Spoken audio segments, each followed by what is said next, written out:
There are moments in life when faith feels just out of reach, when your heart wants to believe, but your mind keeps whispering, "What if it's not true?"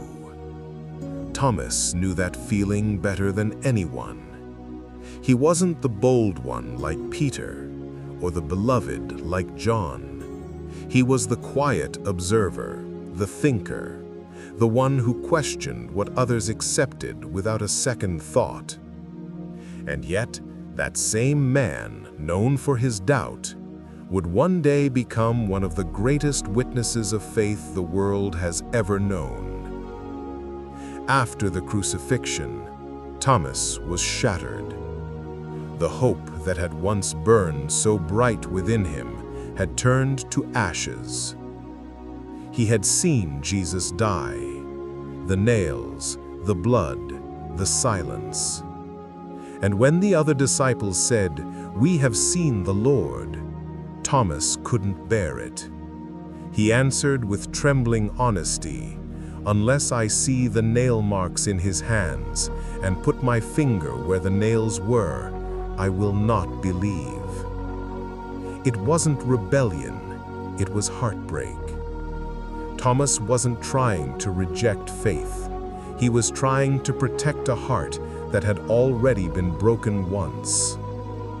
Days passed, and then, in a quiet room where the disciples had gathered, something extraordinary happened.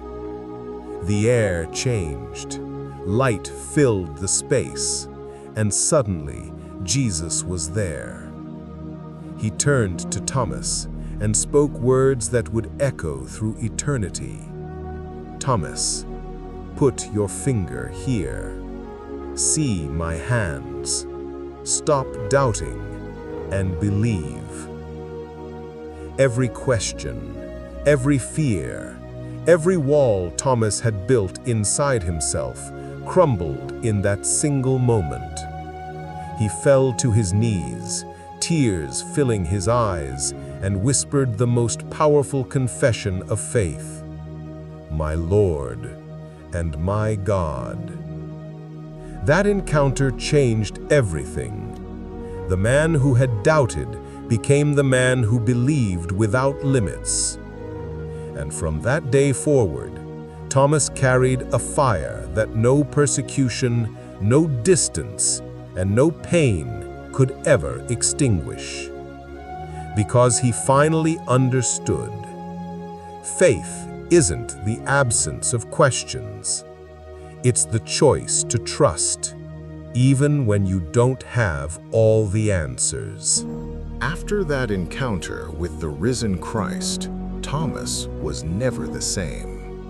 The man who once hid among the others was now the first to rise when the name of Jesus was spoken. The one who had once doubted now carried the message of faith with unshakable conviction.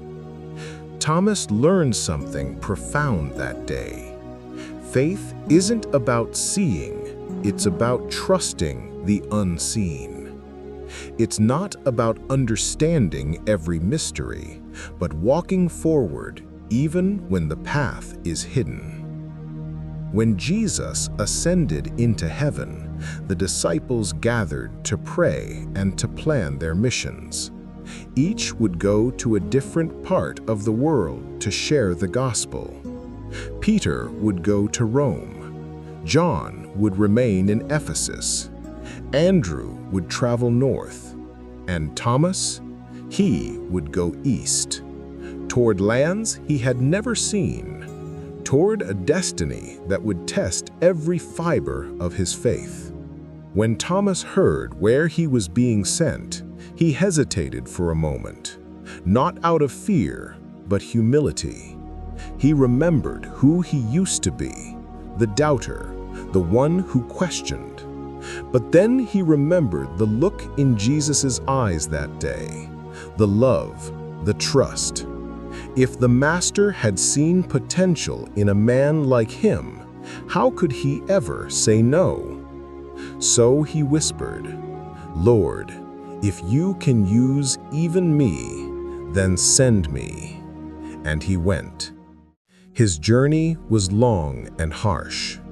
He crossed deserts beneath burning suns, faced storms, hunger, and solitude. But in the silence of the wilderness, he could almost hear the words again. "Blessed are those who have not seen and yet believe." Thomas smiled. Now he understood. Faith wasn't about seeing anymore. It was about living. When he finally reached the distant lands of the East, regions that today belong to India, Thomas found people unlike any he had ever known. New languages, new beliefs, new customs. But his heart didn't waver. He looked up to the heavens and prayed, "Lord, I don't understand it all, but I know you are with me. Use me until my last breath." From that prayer, everything changed. Villages began to listen. Strangers came to hear him speak. Mothers brought their sick children. Fathers asked for hope. Some mocked him. Others wept when they heard about the man who died and rose again. Thomas didn't use grand speeches or clever words. He simply told what he had seen, what he had touched, what had changed him forever. And people believed. Miracles began to spread. The lame walked. The deaf heard. Hearts that were once hardened began to open again. And Thomas, the one who once needed to see to believe, became the vessel through which others believed without seeing. Years passed. Thomas had built small communities of believers across the East. He was older now, his hair grayer, his steps slower, but the same fire burned in his eyes. People still came to him from distant lands, asking to hear about the man who conquered death. And every time, Thomas spoke with tears in his eyes. He never told the story as a legend or a tale. He told it as a man who had been there. He'd say, "I saw his hands. I touched his scars, and it was those scars that healed me." One day, word spread that the rulers of the region were furious. Too many had abandoned their idols. Too many were turning to this new faith that spoke of love, forgiveness, and eternal life. Thomas was warned, "Leave now, save yourself." But he didn't.